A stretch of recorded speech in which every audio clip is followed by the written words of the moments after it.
This is the 12th lecture on continuity. Today we are going to do intermediate value theorem. The statement says let AB be a closed and bounded interval and F defined over that closed and bounded interval on R to R be continuous on that domain. If FA not equal to FB, if the functional values at the extreme points of the domain are not same, then F will attain every value between FA and FB. What is meant here? Let's see the proof. Here you see, this is my function defined over A to B. This is FA, this height is FA, this height is FB. So you see FA is not same as FB. So this is your FA and this is your FB. Now here, this is any value between FA and FB. This mu is any intermediate value between FA and FB. So this theorem says that there will exist a point xi in the domain A to B such that the functional value at xi will be mu. So you choose this mu arbitrarily between FA and FB and you are guaranteed that that value is attained by the function somewhere. You throw a line parallel to x-axis at any height between FA and FB and it must hit the graph of the function at some point. Let's see the proof. Proof is extremely easy. This is just a simple corollary of Bolzano's theorem. Without loss of generality, let us assume FA is less than FB. So like this is the case. Otherwise, in the other cases, FA is smaller than FB and that is also done in an extremely simple way. Then choose any point mu between FA and FB arbitrarily. Fine. We need to show that there exists a point xi in AB such that f at xi is equal to mu. So this is what is meant over here. F attains every value between FA and FB. Now consider the function g defined over the same domain A to B and defined by gx is equal to fx minus mu. So what do you have? Then g is continuous on AB, definitely. Fx is a continuous function. Mu is a constant function. Fx minus mu is definitely a continuous function. So g is continuous on AB. Okay. GA. What is GA? GA is FA minus mu. Now mu is greater than FA. So GA will be negative FA minus mu. So GA will be negative. And what is GB? FB minus mu. So FB is greater than mu.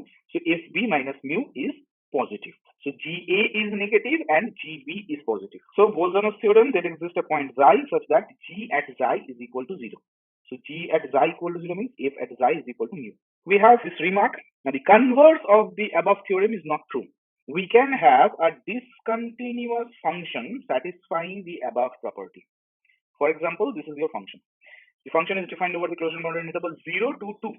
0 to 2 and it is x in the first half. 0 to 1 this is x and between 1 to 2 it is 3 minus x. So this is how it looks.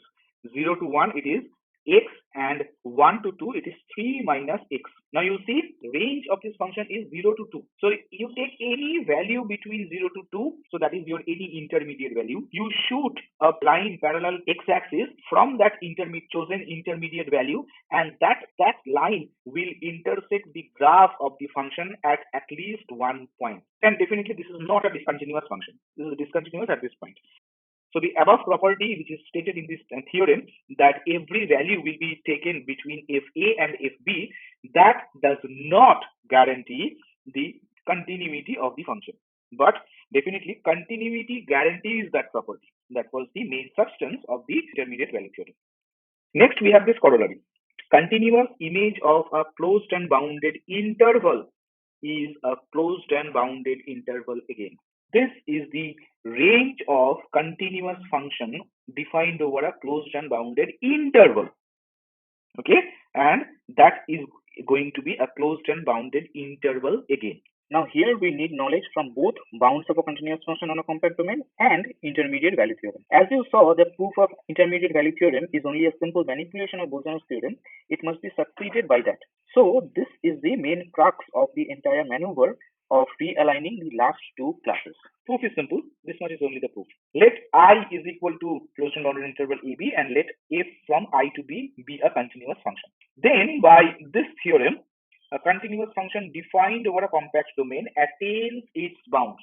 So that means there exists a point xi such that f at xi is equal to the supremum and there will exist a point eta such that f at eta is equal to the infimum of f over k. By this theorem, there will exist 2 points xi and eta in AB such that if xi is equal to supremum of f over AB and f at eta is equal to infimum of f over the same domain AB. Now call the supremum as capital M and the infimum as small m. Now definitely the range of f, a subset of the interval small m to capital M. Small m is your infimum and capital M is your supremum. So whatever value function assume over I, that value will lie between small m and capital M, because this is the minimum and this is the maximum.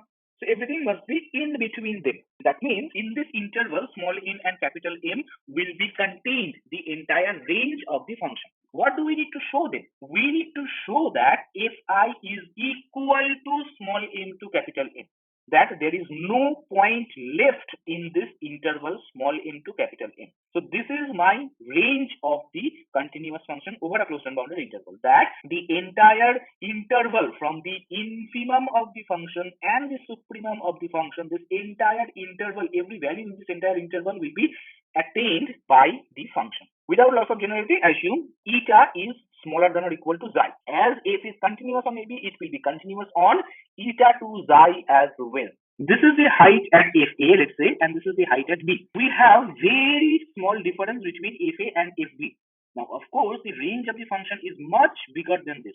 So this is your maximum of the function and this is the minimum of the function. So the range of the function is much bigger than FA and FB. So what do we do? Since we know that the bounds are attained at some point, so at this point the bound is attained. So this is my point. So at this point we have f xi, and at this point we have f eta. So this is my supremum and this is my infimum. Now we truncate the domain of definition of the function to this subinterval xi to eta, or in that proof eta to xi. In that case, f at xi is supremum, f at eta is infimum.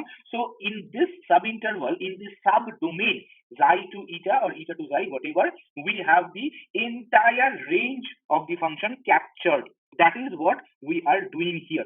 That we truncate the domain of the definition of the function and consider it to eta to xi. So here I have chosen eta is smaller than xi, so that is why I am considering this as an eta to xi interval. Now, if we truncate the domain of definition of a continuous function, the function remains continuous. There is no doubt about that. So if f is continuous over the entire AB, it will be continuous on eta to xi as well. And whenever we have this, we have intermediate value theorem applied on that, and therefore any value between small m and capital M, this is f eta and this is f xi. Okay, then we have the intermediate value theorem applied over here. So intermediate value theorem stated about the functional values at the extremities of the domain. So we have truncated our domain to make the maximum and the infimum of the function as the values of the function attained at the extremities of the domain. So by intermediate value theorem, for every value mu in between this range small m to capital M, there will exist a point zeta in this one, between this one, eta to xi, such that f at zeta will be mu. So any value between small m to capital M will be attained. So therefore, small m to capital M, this entire interval is there contained in the range of f as well. So combining this one and this one, we get f of I is equal to small m to capital M. That is continuous image of a closed and bounded interval. This I was a closed and bounded interval, and that has turned out to be a closed and bounded interval again. I have an exercise for you. If I is any interval, not necessarily closed and bounded. If I is any interval and it is a continuous function defined over that interval I, show that the range of the function is again an interval. I'm not asking that it is going to be a closed and bounded interval or anything. It is going to be any interval. This is intermediate value property. As I told you, this is a little bit refined than the statement of intermediate value theorem. This property says that whatever statement we had for intermediate value theorem, if this statement holds for every subinterval between A and B, that means a function f is said to have the intermediate value property, often abbreviated to IVP, on the original domain A to B if for every pair of points x1, x2 coming from the domain closed and bounded interval a to b, so that x1 is less than x2, and for every mu between fx1 and fx2, there will exist a point xi in the interval x1 to x2 such that if xi is equal to mu. So that means for every sub interval x1, x2, so you are truncating your domain to this interval x1 to x2, and you are asking that this property will hold in that truncated domain. For every value mu between fx1 and fx2, there will exist a point xi in that truncated domain between them such that f at xi is equal to mu.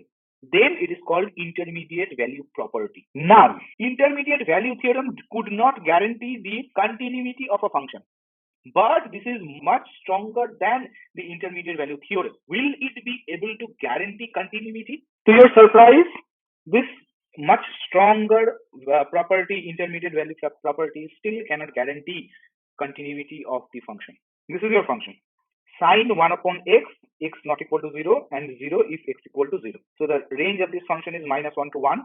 And if you choose subdomain x1 to x2, excluding the point 0, then the function will be continuous there, and so therefore it will have this IVP there. A continuous function definitely satisfies IVP. There is no doubt about that. But if you choose an interval x1 to x2 including 0, so x1 is negative, x2 is positive, then you have this infinite oscillation happening inside the function. So for whatever point you choose between -1 and +1, and you shoot a ray through that point, that will intercept the graph of the function at infinitely many points between x1 and x2. So any value between fx1 and fx2 will be attained by the function, but definitely this function is not continuous at 0.